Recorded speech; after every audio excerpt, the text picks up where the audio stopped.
네, 안녕하십니까. 더불어민주당 국민소통위원회 김현입니다. 오늘 함께하신 전용기 의원님 소개해드립니다.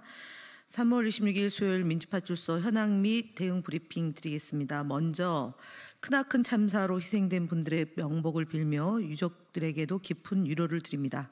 관계당국은 모든 자원을 총동원해서 더 이상 피해가 확산되지 않도록 최선의 노력을 기울일 것을 다시 한번 요청드립니다. 민주파출소 현황은 3월 26일 9시 기준으로 586명이 방문했고 197건의 제보가 있었습니다. 매체별로는 네이버 25.38%로 제일 높은 수치를 기록했고 그 뒤로 유튜브 18.27%, SNS 12.18%, 커뮤니티 8.63%, 현수막이 6.09% 선으로 제보되었습니다. 제보 사항을 보고 드리겠습니다. 대형 산불 관련 음모론이 유포되고 있는 정황이 제보되었습니다. 3월 25일 DC 인사이드 미국 정치 갤러리를 중심으로 대형 산불이 중국인이나 민주당 지지자들의 소행이라고 주장이 제기되고 있습니다.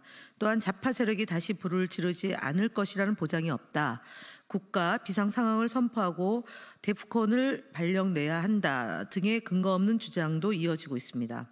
다음으로 삼성전자 한종희 부회장 별세와 관련한 음모론도 확산되고 있습니다. 3월 25일 DC 인사이드 중도 정치 갤러리에서는 이재명 대표가 한종희 삼성전자 부회장을 죽였다는 주장이 제기되었습니다. 한 부회장이 3월 7일 중국에서 열린 가전 전시회 AWE 2025에 참석했다는 기사를 공유하며 역시 중국에 다녀와서 사망했다는 근거 없는 글이 올라오고 있습니다. 문영배 정계선 헌법재판관 관련 신상정보 유출과 허위사실 유포 관련 제보입니다. 3월 24일 DC 인사이드 미국 정치 갤러리에 정계선 자녀들 정보 없음이라는 제목의 글이 게시되었으며 이는 헌법재판관뿐만 아니라 그 가족까지 신상정보를 유출하려는 시도로 보입니다.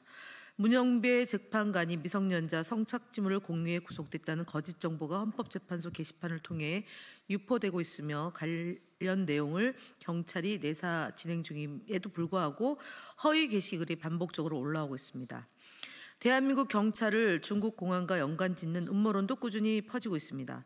3월 25일 DC 인사이드 미국 정치 갤러리에서는 한 경찰관의 신분 조회를 요구한 사건을 두고 그 경찰관은 사실 중국 공안이다라는 주장이 제기되었습니다.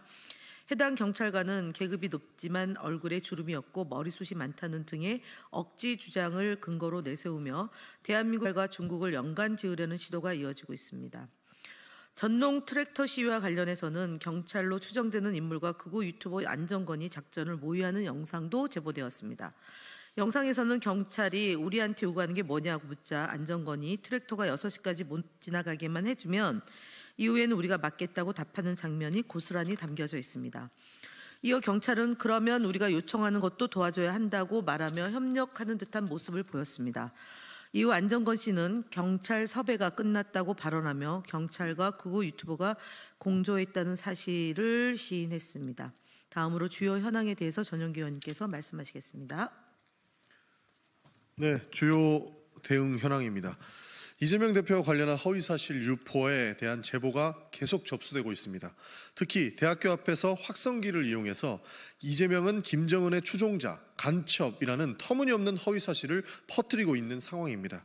이는 단순한 허위사실 유포를 넘어서 지성인들의 집합소인 대학가에서 공공연히 확성기를 이용해 이런 발언을 일삼는 것입니다. 심각한 문제입니다. 국민소통위원회는 제보받은 내용에 대해 법적 검토를 진행 중이며 앞으로도 강력하게 대응하겠습니다. 그리고 자유일보 왜곡 보도에 대해 집중적으로 대응하겠습니다.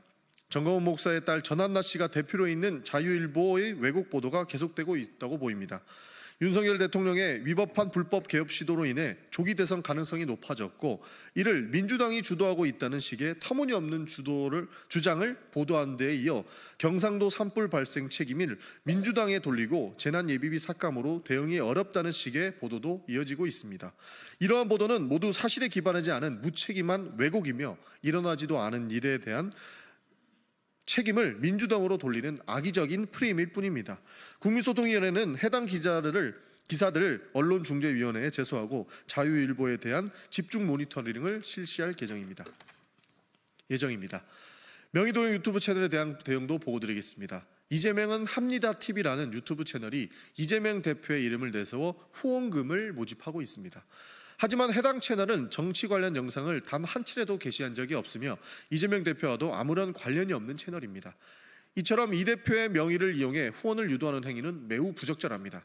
국민소통위원회는 해당 채널에 대한 차단 요청을 구글 측에 전달했으며 국민 여러분들께서는 이 채널의 모금 요청에 절대 응하지 마시기를 당부드립니다. 국민의힘 거짓말 시리즈도 함께 보고 드리겠습니다. 71번째입니다.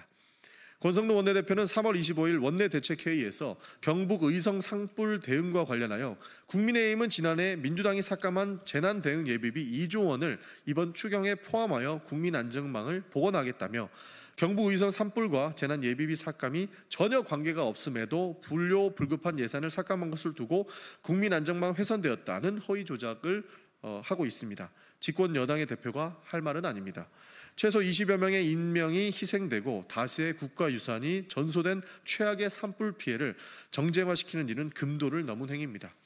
2023년 재난예비비 4조 6천억 원 중 1조 3,091억 원만 지출되며 불용금액이 전체의 71%에 이르렀습니다.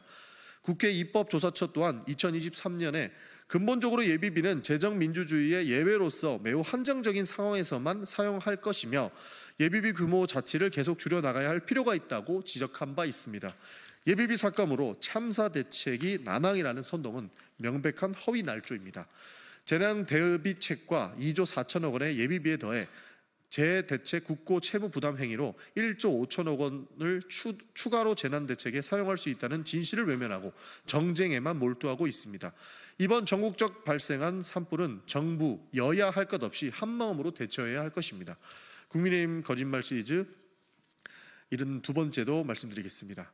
어제 권성동 국민의힘 원내대표가 원내대책회의에서 이재명 대표의 선거법 재판과 관련하여 항소심 판결에 불복하고 내부의 비명 세력을 억누르기 위해 선제적으로 극단적인 장애투쟁에 돌입한 것이다 라고 했습니다. 이재명 망언집이라는 이재명 홍보집을 내놓더니 기승전 이재명을 하고 있습니다. 판결에 승복할 사람은 윤석열 내란 우두머리와 국민의힘입니다. 엉뚱한 프레임으로 모면하려 들지 말기를 바랍니다. 내란 수계 윤석열의 파명은 내란 종식과 민주 헌정 질서 수호 그리고 평온한 국민 일상을 회복을 위해서 필수 불가결합니다. 우리 민주당은 윤석열 파면을 위해 최선의 활동을 전개하고 있습니다. 권성동 원내대표는 헌재 앞에서 벌어지고 있는 불법 행위를 방조하지 말고 결과에 승복해야 합니다. 이상입니다.